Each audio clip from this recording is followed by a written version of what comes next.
guys! Welcome to my channel. I am Zandra and I have with me my special guest for today, my best friend since kumakanta sa ilog. Ayan, sa Ate Since Edge. forever. Okay, kamusta naman? Sakto It's lang. been a month.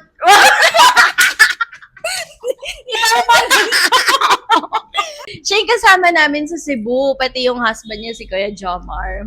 Yung mga likod ko yung nakikita nyo dun. Yes! Siya yung model. Yes. So, Yung ngayon likod magka-catch lang. up kami. Meron kaming hinanda na questions. Okay, ito na yung mga questions na pin-repair ni ate. Tapos sagutin namin to together. Okay, so since siya yung bisita, ikaw ang unang kukuha ng Start tanong. na pala tayo. Yes. Tapos I'm going to answer this as well. Para same kami. Okay. Question. Wala, ito agad! For someone who experienced church hurt, how did it change you? Nung nawala ko sa church, sobrang sakit niya. And how did it change me? It changed me so much. It's the way I do my devotion now, the way I see things now. It's not all about the four corners of that church anymore. Mas malawak siya. Mas marami akong naintindihan of how people react, of how people see things against you, yung mga ganun. There is this one book na nagpa-open ng mind ko, na alam mo yung title nun, Healing Your Church Hurt. Doon ko lang fully naiintindihan na pare-parehas kaming tao. And kung paano nila ako nasaktan ko din sila, same amount. Siguro kailangan din talaga ni Lord. Siguro naisip ni Lord na, pwede ka nasaktan ng ganyan. Hindi mo ako mas makikilala. It's always for His greater purpose. Yun lang naman, masaya pa din naman ako sa mga pinagdaanan namin. Diba? Wala naman akong bad blood na sa kanilang lahat. Ikaw, sa tingin mo, Kasi parang naisip ko nung sinusulat ko siya, hindi ko naman, may mga maraming pagkakataon, pero para sa akin yung journey ko, parang napaligiran ako ng mga taong nasaktan sa church. Kasi naisip ko, bakit ako parang hindi ako masyadong naapektuhan or parang I'm not as hurt as them. Parang ganun. Although nandun ako sa situation situation until yun nga naranasan, Mm. na-experience si Jomar or parang ibang level na siya kasi yung hurt niya, hurt ko na rin. Oo. Doon ko lang na-realize na grabe pala talaga yung pagka kailangan natin sa Panginoon. Kasi imaginein mo kung walang concept or hindi na-introduce sa atin yung idea ng forgiveness. Pwede pala talaga magkapatayan yung mga tao. True. Tsaka malaki talaga nagagawa ng hurt. Totoo. Kasi sometimes it forces you to be someone na hindi naman ikaw. Totoo. Parang you're becoming a person na hindi mo naman talaga gusto or parang siguro kinalimutan mo na or ayaw mo maging ikaw. Parang pag nasaktan yung isang tao, makikita mo talaga yung effect sa buhay niya. Paano siya magsalita, paano siya i-deal niya yung ibang bagay. Pero masasabi ko na siguro na na-experience ko din yung church hurt pero siguro andun lang ako sa position na ayoko na lang pansinin. Parang ganun. Parang siguro dun sa understanding side. Kasi nakita ko kung paano paano maapektuhan yung lahat. Parang ayoko dumating sa point na pati pa ako na yung maapektuhan. Baka mahirap para sa akin. Tingin ko kung yun yung i-attack sa akin ng enemy. Tapos hindi ako nagkaroon ng wisdom sa lahat ng mga ganong pagkakataon. Tingin ko mahirapan ako bumangon. Sabi ko nga kay Jomer, kung ikaw yung nauna naging Christian, tapos nangyari yan, siguro na-stumble na talaga ako. Pero buti na lang mas nauna ko nakilala si Lord. So parang mas may pangunawa ko na kung meron mang dapat tumayo or magbigay ng understanding, parang na-feel ko yung need na gano'n. Kaya parang nandun ako lagi sa middle. Ayokong mag-take ng side. Siguro parang nandun ako hindi naman sa neutral. Pangat din kasi yung neutral ka din. Parang gusto ko lang na matapos yung galit. Ang point of view ko sa church hurt is, parang I'm for the people na nasaktan. And at the same time, doon din ako sa mga taong nakasakit. Parang kung merong gigit na, sige, ako na lang. Hot seat, first question kagad. Talagang ang mga emosyon. Anyway, so muna tayo ng pangalawang one. What do you think is your greatest life lesson? Ang pinaka-greatest lesson ko is, I am nothing without Christ talaga. Very spiritual pa din. Oo. Siguro kasi for someone na nag-explore ng Mm-mm, napakaraming bagay, na kahit na alam mo na na nandiyan naman si Lord, pero hinahanap mo pa din siya sa ibang bagay. Siguro ganun yung mga buhay talaga ng mga laki sa Oo, church. oo. Dahil di mo naman experience yung buhay na wala si Lord. Minsan Totoo. hinahanap ko, ano yung buhay na wala si Lord? Parang imbis na enjoy mo na lang yung buhay na meron kang Diyos, ang ginagawa mo, naghahanap ka ng Explore. buhay na wala siya. Na masasabi ko na hanggang ngayon, tinuturuan pa rin ako ng Lord na wala talaga ako kung di niya ako Wala. kinahabagan. Siya yung greatest breakthrough ko, pero siya din yung greatest lesson ng life Buhay. ko. Ang greatest life lesson ko talaga is question your faith. Okay, yes.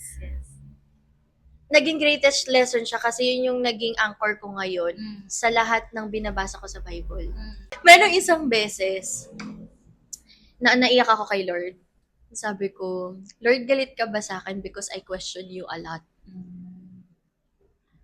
Like for example, when you read the Old Testament, there are so many topics there that is so questionable for me during this time ha. Slavery, war, bakit kailangan mangyari yun? Ang dami kong ganun. Tapos, sinagot ako ng Lord. As in it's, lahat ng tinanong ko sa Kanya, sinagot niya sa akin. Tapos doon ko na-realize na ang truth, kahit anong gawin mo, mananatiling totoo. Absolutely. And binigyan tayo ng Lord ng free will to question our faith. Ang pinaka nakakatakot na bagay, blind faith. Na kahit mali na to, because I have my faith in you, gagawin ko pa din yung sinasabi mo, kahit mali. And yun talaga it's yung turning point ng faith ko kay Lord. Yung question what you read, question what happened. I am God, I can answer you. Dapat ang final authority pa rin ay ang salita ng Panginoon. Yes. Hindi siya option. Yes. Do you think it's better to know God at a young age or to come to know Him later as a teenager when you're more mature? Why? Okay. Yung sagot ko dito, ganito. The Lord will meet you if He knows that that is the perfect time to meet you. No matter what age, bata ka or matanda mo siya nakilala. Pero kung titignan natin yung physical na, yung talagang reality, parang feeling ko okay pag bata. May guidance kasi. Yung hindi mo nakuwang guidance sa parents mo, sa family mo, you can get it from the people in the church. Alam ni Lord pag ready ka na. Yes, may yes, yes. encounter mo siya. Ako same din naman. Mm-mm. Parang babalik ako, praise God talaga. Di ba ng bata? Nakilala ko si Lord ng bata. Kasi grabe naman kung ngayon ko pala makikilala si Lord, hindi ko na siguro alam kung Yes. tatanggapin ko din siya ng buong buo. Masasabi ko na para sa mga nag-struggle dun sa hindi boring yung makilala si Lord ng bata. Alam mo, maganda ngayon kasi yung direction ng Lord ng bata, kakaiba yun. Tama. Yes. What for you is the most humbling moment you had, no, or you have with your relationship with God? Parang alam ko na naman yung sagot mo dito. Humbling moment ko, nung nakilala ko si Lord last year. Okay. Matagal ko nakilala si Lord, pero yung personal Na-encounter. encounter, yun, humbling yun sa akin. Kasi, hindi ko alam kung anong klaseng encounter yung na-experience ng ibang tao, pero ito yung encounter ko. I was praying, I was crying, I was in the reading of Matthew 26 na ako, crucifixion na ni Jesus noon. At the same time, nanonood pa ako ng The Chosen. So, nakita ko kung paano magsalita si Jesus. At some point na parang na-visualize ko yung nababasa ko sa Matthew 26 sa character nung gumanap sa The Chosen. At the same time, I was reading The Case for Christ. So, bombarded ako ng information about Jesus. Tapos, one morning yon, bago pumasok si Jonel nun sa trabaho, nauna akong magising, nagpe-pray ako. And during the time na nagpe-pray ako, nakita ko sa harapan ko yung pagpalo kay Jesus. Oh.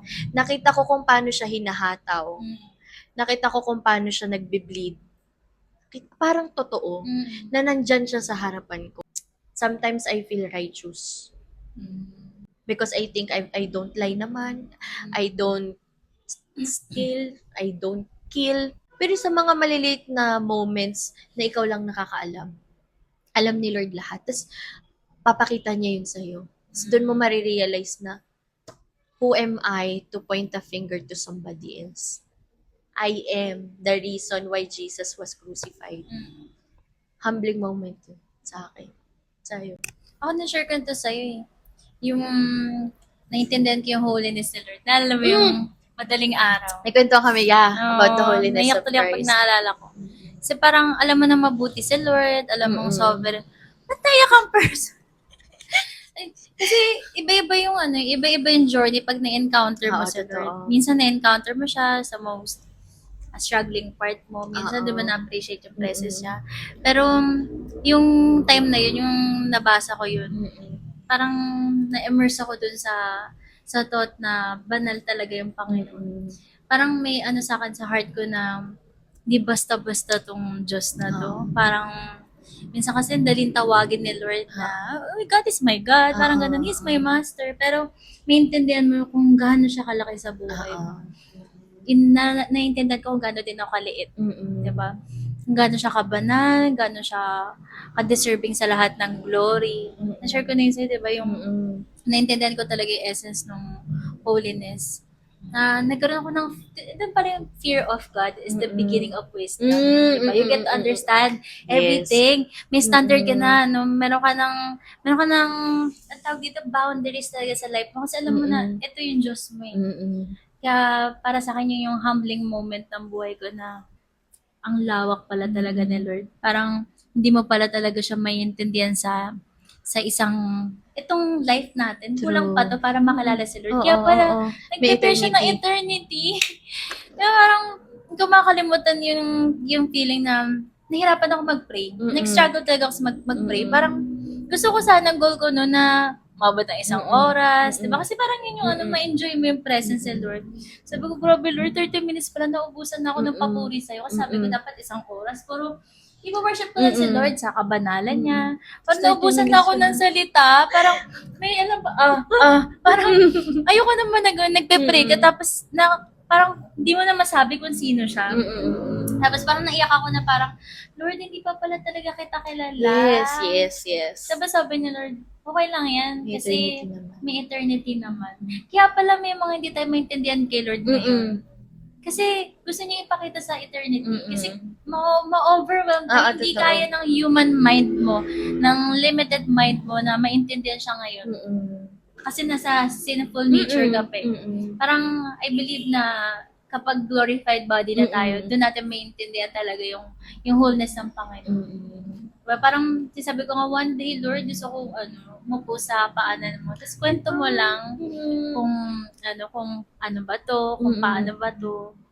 Kaya yun yung pinaka-humbling moment sa akin na ang laki-laki ng Diyos na kaya yung matakot tayo na minsan minamak natin si Lord na akala natin para lang siyang ano ba to, parang ganito lang bang bagay na pero hindi mo siya talaga kayang mapahatong sa ano tawag doon? With the little mind that we have, hindi.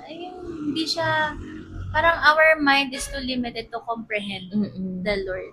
Kaya there's more to know with the Lord. It's really a journey nga, diba? True. Long journey. Totoo yun. Yan yung Yeah. right. And then, sabi mo, what was your favorite conversation with your husband? Yes! Ang pinaka-favorite kong bonding namin ni Jonel kapag nag-uusap kaming dalawa. At ang pinaka-favorite conversation ko sa kanya whenever we talk about faith. Kasi si Jonel, titignan mo siyang ganyan, but I learn a lot from him, especially spiritually. So, one best conversation I had this January lang, we were talking about our devotions. I'm in Exodus na kasi. Tapos meron daw siyang napanood, Jesus Walks on Water. Sabi niya sa akin, ano yun? nagpapagaling lang si Lord. Like, oh, look at me, I can walk on the water. Na, ano lang, parang sabihin ni Lord, ang powerful ko, kaya ko itong lakaran. More than, kasi there's going to be a different interpretation for that passage according to what you need. 'Di ba? Ang Holy Spirit, nagkakausap naman yan sa'yo. Pero ito kasi, yung parang reflection niya ganito. Nung time daw na si Jesus lumakad sa tubig, it's, hindi daw yun para pasikatin lang siya sa mga disciples na I can walk on the water. It was a declaration that the very water that drowned the people in Noah's time is under his feet. Oh, okay. So, nung time, kinilabutan ako dun eh. It's like, sobrang intentional ng Bible, guys. That, ito ang sabi ni Jonel sa akin, pag meron kang nabasa sa Old Testament, tapos hindi mo nakita si Jesus dun, may mali sa interpretation mo. Because the Old Testament and the New Testament is all about Jesus. They are all connected. Sobrang ganda. Yeah, that's one of my favorite conversation. Ikaw? Nice. Papaisip ako. Ano usap namin dito? Pero ako masasabi ko na pinaka na-amaze ako sa ano niya, sa ano ba, na-amaze dun sa perspective niya about sa family niya. Oh. Mm. Very Kasi, family man talaga Very si Kuya. family man ang Kuya. Parang may mga times na natututunan ko din sa kanya kung paano niya talaga i-honor din yung parents niya. Masasabi ko na ano na tameme ako pag-usapang pamilya tapos sinasabi niya yung ano. Kasi ang pinaka na-admire ko kay Jomar, yung paano siya talagang magbigay ng time, ng priority. Yung one call away siya lagi dun sa family niya. Pero conversation, madalas kung paano namin masusolusyonan yung problema. yung tahimik yung pinagdadaanan lahat ng bagay. Tapos, at the end of the day, sasabihin lang yun, wala namang imposible kay Lord. Yung masarap pag-usapan yung mahirap na bagay pag alam mong safe ka talaga sa Panginoon. Okay! For the last question. What is your favorite devotion so far? OMG! Okay. Favorite devotion ko this time. Mayroon akong question kay Lord about free will. Lord, may free will ba talaga kami? Or predestined lahat? Kami ba ay mga artista sa isang malaking entablado na kung ano yung role na ibibigay mo sa amin, wala kaming choice kundi gampanan yon, kami na talaga yon. I remember the story of Judas. May choice ba si Judas? Or predestined niya na yon? Talagang parang siya na yon. Tapos, in-explain na sa akin ni Jonel yon na choice ni Judas yon. Actually, pag napanood mo yung The Chosen, maintindihan mo na free will niya yun, na ginusto niya din talaga, or naging desisyon niya talaga na ipagkanulo si Jesus. But in my heart, hindi ko siya naiintindihan ng buong buo. Yun yung mga question ko na baka papit lang tayo, tapos ayan na talaga yung mangyayari sa'yo. Devotion ko, Exodus chapter 4. There was a story in the Bible. Moses was called by the Lord. Okay, palalayaan ng Israelites. I-rescue ang mga Israelites. O Moses, nasa Midian na siya noon. Asawa niya na si Zipporah nung time na yon. Tapos, sabi ni Moses, ang daming reklamo ni Moses noon. Lord, di ako marunong magsalita. O, sige, bigyan natin si Aaron. O, sige, siya pagsalitain mo. Lord, hindi ko kaya, ganyan. Wanted ako doon. Hindi, wala na. Patay na yung mga nag-ahabol sa'yo. Pwede ka na. Ang dami niyang reklamo, pero ang daming balik ni Lord sa kanya.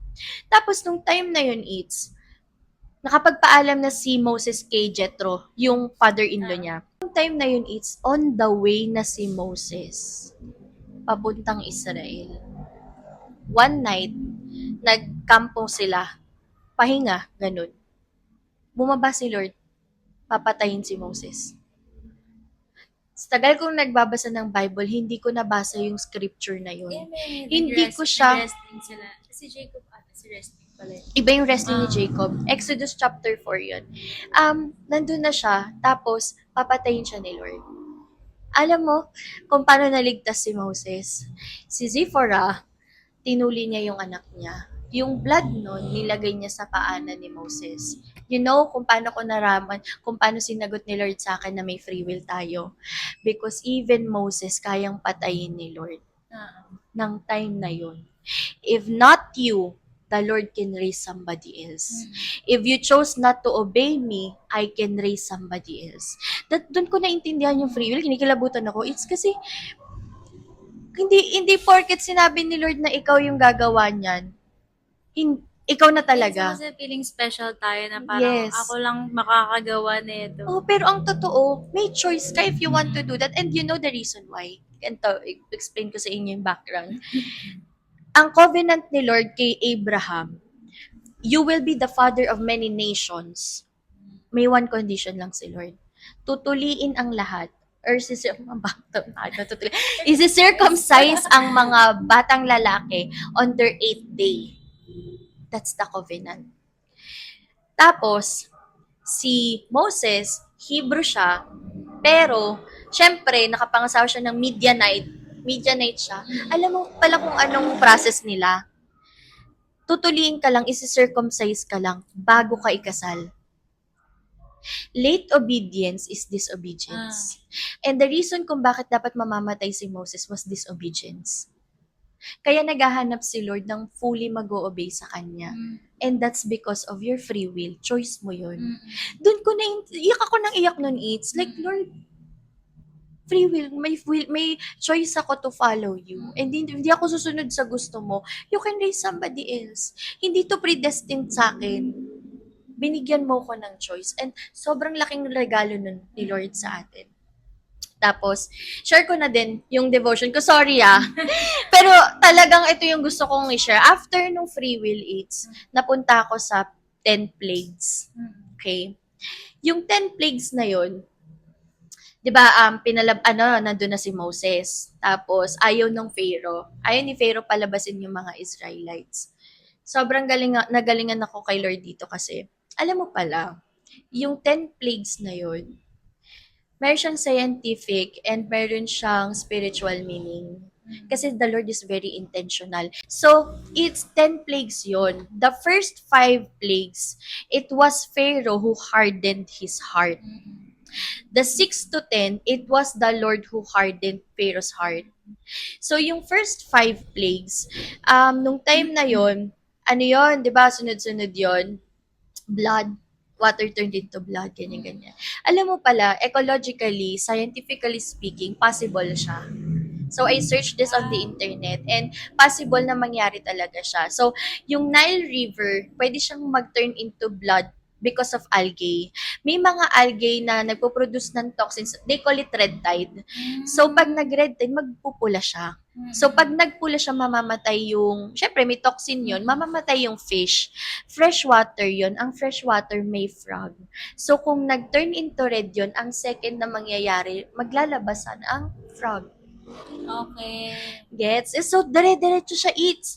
Hanggang sa nagkaroon ng flies. Namatay ang frogs, ang susunod, flies. Kasi wala silang predator. So, kung walang predator, sila naman ang kakainin. Kasi magde-decompose na sila, di ba? Mga ganun. Sunod-sunod na yan. Tapos, doon ko na-realize na science is the witness of God's miracle. Hindi pwedeng hindi nag-a-align ang science kay Lord sa Bible. If Bible is the data, then science is the witness. Sobrang galing ni Lord it's kasi, alam mo ba, it's diniretso ni Lord si Pharaoh. May point sa Bible, it's between Exodus 4 pataas, basta bago mag-10. Sabi ni Lord kay Pharaoh, alam mo, I can wipe you out in just one plague in the entire world. Walang matitirang Egyptian. Kaya ko yun. But I am doing this so that my name will be known throughout the world. Kung ako lang, kaya kitang patayin ngayon. Pero since I am an infinite God, a God that is not bounded with time, I know that many thousand years from this moment, people will look for evidence. And the only evidence they will see is through science. Sobrang galing ng Lord. That's one. Second, 10 plagues pa din. Did you know that the Lord, hindi lang siya kasi nung time na yon, Egypt is one of the parang pinakamalakas na government sa mundo. Most advanced. Yes, most advanced. Marami, mga ganyan. And they have different gods. And nung time na yon, although may scientific na na-explain ko na, you know what? It was a declaration of war of the Lord Yes. to the gods of Egypt. May God sila sa frog, may God sila sa fertility, may God sila sa cattle, meron. And then lahat 'yon tinapatan ng Lord. For Him to be known all over the world.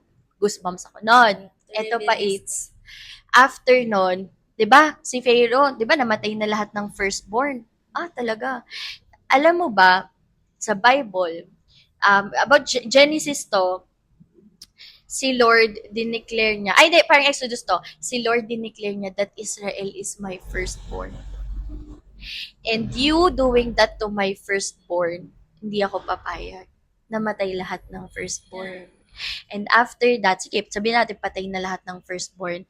Sa Egypt. Hinabol sa Egypt, hinabol ng mga Egyptian soldier ang mga Israelites. Ito na yung Yung tapos hinati ni Moses ang Red Sea.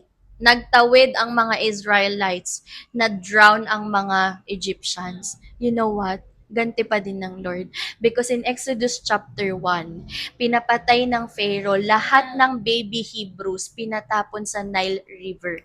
Oh, And it's the same thing na ginawa ng Lord sa mga Egyptian male din round sa Red Sea. Like, grabe talaga. Kinikilabutan ako kasi ang galing ng Lord. Sobrang galing ng Lord. Na yung mga devotions ko, it's knowing more of Him. And you know, bonus. Dami ko, di ba? Because I study. When I read the Bible kasi, I ask. Tapos pag may hindi ako naiintindihan, I research. Ay, may tunog. Excuse me po. Excuse me. Eto pa, it's, did you know that the Lord did not mention His name to Abraham, Isaac, and Jacob? Hindi nagpakilala si Lord kay Abraham, Isaac, and Jacob. Merong time sa Bible, it's in Genesis chapter 17. Sinabi ni Lord kay Abraham, I am El Shaddai, God Almighty. Pagdating ng Exodus, sinabi ni Lord kay Moses, Moses, I have never mentioned my name to Abraham, Isaac, Jacob, but I'm gonna tell to you my name. No, my name is Yahweh. And you know why? Ito siya, explanation. God Almighty, alam na si Lord sufficient. Magpo-produce. He is a promise-keeping God. And ayun ang covenant-keeping God. And yun yung pinakita niya kay Abraham. Yung covenant, ikikip ko. Pero yung pagiging Almighty as Yahweh, pinakilala siya sa time ni Moses. Kasi that's the action time. This is the time that I'm gonna show you I am Almighty. Remember my name. My name is Yahweh. Grabe talaga. Like, talagang, kinikilabutan talaga ako kasi I'm amazed sa mga devotions ko talaga. It's talagang nakikilala ko kung sino si Lord. Grabe, hands up kay Lord talaga. Yun yung devotion ko. So, sorry ng haba. Ikaw, it's... Then, pag ako share yung devotion ko, dapat maintindihan talaga natin na when we read the Bible, it's not something out of parang habit. Kailangan purpose talaga Intentional. is kilalanin mo talaga si Lord. True. Kasi minsan di mo talaga siya may-encounter kung mali talaga yung motive ng heart mo. Totoo. Yan na rin yung bagong ko ng pag-devotion. Tinuro ko ngayon sa mga cell group ko. Dapat when you dip dati, kasi anti-soap, di ba? Yes. Bicep, gano'n. Ang ginagawa ko na ngayon, what does this passage reveal about God? Kasi yun yung purpose. Kaya ako nabasa yun para makilala ko siya. Para mas maintindihan ko kung sino yung Diyos na tinanggap ko sa buhay ko. Tapos, what does this passage reveal about me? Kasi for sure, it mirrors something. True, May gustong ipa-examine sa Lord, diba? The Word of God is active, diba? Double-edged sword. Tapos pangatlo, and what does it mean about my life? Ngayon, anong dapat kong gawin sa buhay ko? Ngayong nakalala ko si Lord, nakita ko yung sarili ko, ano na mangyayari sa... Kasi everything follows pag when you seek God and you seek His righteousness. Ayan. Ko lang, dapat ganun. Kasi minsan, siguro yung iba kasi, yun na lang yung way ng pagde-devotion na soap lang. Parang mahirap yung nililimitahan mo yung Diyos. Totoo. Pero lately kasi, ito related to sa December 31. Medyo devastated ako talaga. Parang internally, parang hindi man siya halata na Pero may nagraran na pain sa heart ko talaga na nagiging bitter na ako. Although, syempre sa iba, parang ang dali ko sabihin na okay lang. Ayun, parang, pero deep inside, alam ng Lord na bitter na ako. Kasi pag nakakita ko ng mga similar dun sa sitwasyon ko, Okay. Parang alam ko na. gets mo Okay. yan, alam mo yan. Tapos until, ayun nga, nung pumasok ko yung January, mabigat talaga sa heart ko. Di ko nga na-enjoy yung New Year nun time na yun. Kasi, yun nga, may nangyari na ano. Although, sinurrender ko na kay Lord. Tapos ito na, ang pagbabasa ko na ng Bible ngayon, more than parang finishing something, gusto ko talaga maintindihan siya. Yun nga, revelation of God. Kaya ninanamnam ko kada chapter. Kasi minsan ganun, dapat everyday, 3 chapters. Hindi talaga. Hindi, mas gusto kong, dapat naiintindihan ko talaga yung Totoo. binabasa ko. Eh di, nasa Daniel ako. Last week, yung pinaka naiintindihan ko lahat. Yung sa Daniel, alam natin sila, Shadrach, Meshach, Abednego. Alam natin yung kwento, di ba? So parang empty na ako na expectation. Pero syempre yung sa heart ko, gusto ko pang maintindihan si Lord. Ngayon nandun ako sa time na pinatawag na sila ni King Nebuchadnezzar. Ito na, you're serving God daw. Lumuluhod pa din daw kayo sa Diyos nyo. Sinabihan na kayo na wala kayong ibang sasambahin kundi yan. Akala ko dati si Daniel yung pinatawag. Si Shadrach, Meshach, Abednego pala. Sa ito na, nung kinakausap sila sinabi nila dun sa King Nebuchadnezzar na naiintindihan po namin na ganito yung decree nyo. Sabi niya, pero gusto lang po namin sabihin sa inyo na kahit kung iligtas kami ng Lord, thank you.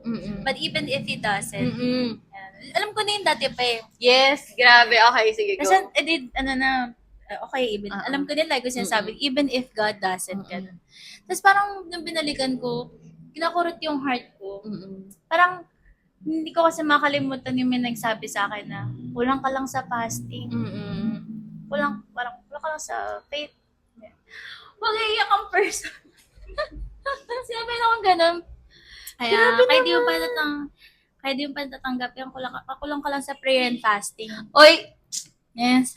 sino nagsabi niya na? Although di man siguro intentional. Parang siguro, I believe in the power of prayer and fasting. I believe in God. Tapos yung sa heart ko, parang, Lord, I believe in you. Akala ko this year, ang goal ko, maging aggressive sa faith. Parang, Lord, sige, declare ko, hindi ako papayag na hindi mo gawin sa akin to. Parang, sobrang demanding ko, sobrang aggressive ko sa faith. Tapos nabasa ko yun. Na-realize ko na sometimes faith means knowing that God can. Alam mo gagawin ng Lord. But at the same time, knowing that He might not. Kasi Totoo. we're stuck in the idea na gagawin to ng Panginoon, mahal ako ng Panginoon, sasagutin niya yung prayer ko. Kaya may mga iba, pag hindi sinagot yung prayer nila, devastated sila. Yun yung naramdaman ko, sobrang devastated ako. Tapos yun sabi niya nung, even if He doesn't, we will still serve Him. Parang we're willing to die for Him. Although eventually, natin sa story, niligtas naman sila ng Panginoon. Narealize ko na gano'n na knowing God does not, having faith in the Lord, hindi lang all the time na alam ko God will move mountains.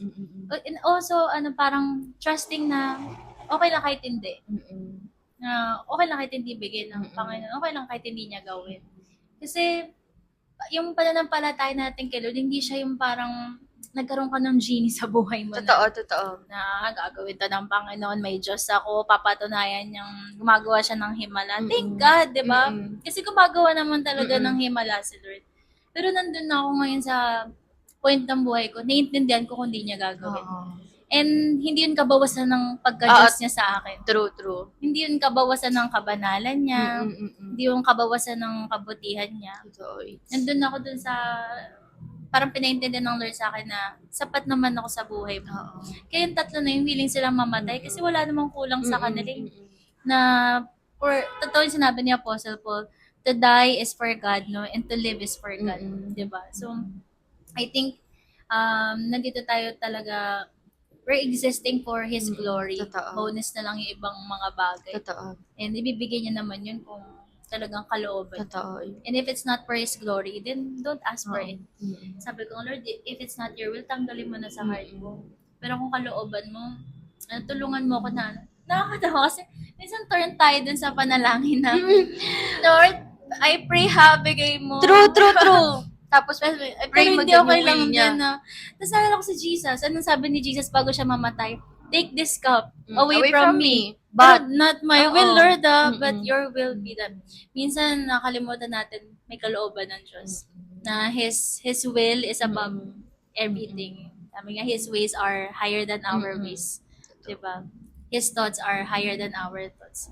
Parang I learned to respect the Lord na hindi magbabago, na maglingkod pa rin sa Panginoon kahit na hindi yun yung sitwasyon na gusto mo para Mm-mm. sa'yo. Minsan may hayaan na Lord na ganyan yung story mo kasi doon siya nag-glorify. Oo. And minsan hindi naiintindihan ng mga tao. Parang somehow nasaktan kasi ako dun. Kulang ka lang sa prayer and fasting. And tinanong sinagot ng Lord, alam mo, somehow nabilib ako dun sa line na yun na Oo. kulang lang ako sa pananampalataya. Grabe. Pero over time, pinakita ng Lord sa akin na hindi naman porket may pananampalataya ka, He will move the mountain. Sometimes, He will allow you to struggle muna. Katulad nung pinadala mo na sa furnace. Never nagpakilala si Lord dun kay Nebuchadnezzar. Tama yung sabi mo. Pero ang ginawa niyang vessel yung fiery furnace para i-hold yung presensya niya. Kaya nagulat si Nebuchadnezzar, yun pala yung Diyos nila. Di pala, walang katulad yung Diyos nila. Tapos nagbigay siya ng decree. Simula ngayon wala kayong ibang sasambahin kundi yung Diyos nila. Sometimes ganun Parang allow God to shine in your life. Ma-display yung glory niya. Kahit dun sa mga pagkakataon na hindi mo gusto. Diba?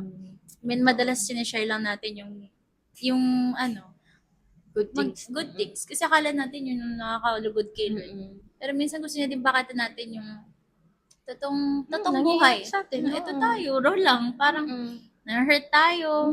May Kasi, questions tayo. yan. Kasi pagkakataon yun para mapakita na we need God. And He's there. Sapat talaga siya. Na even if God doesn't.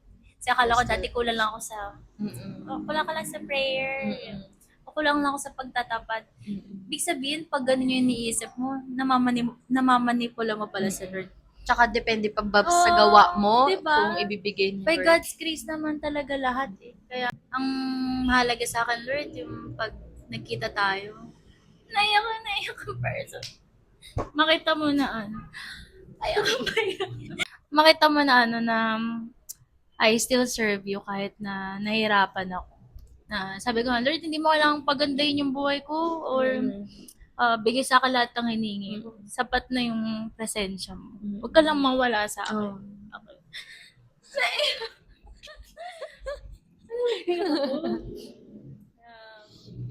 That's it.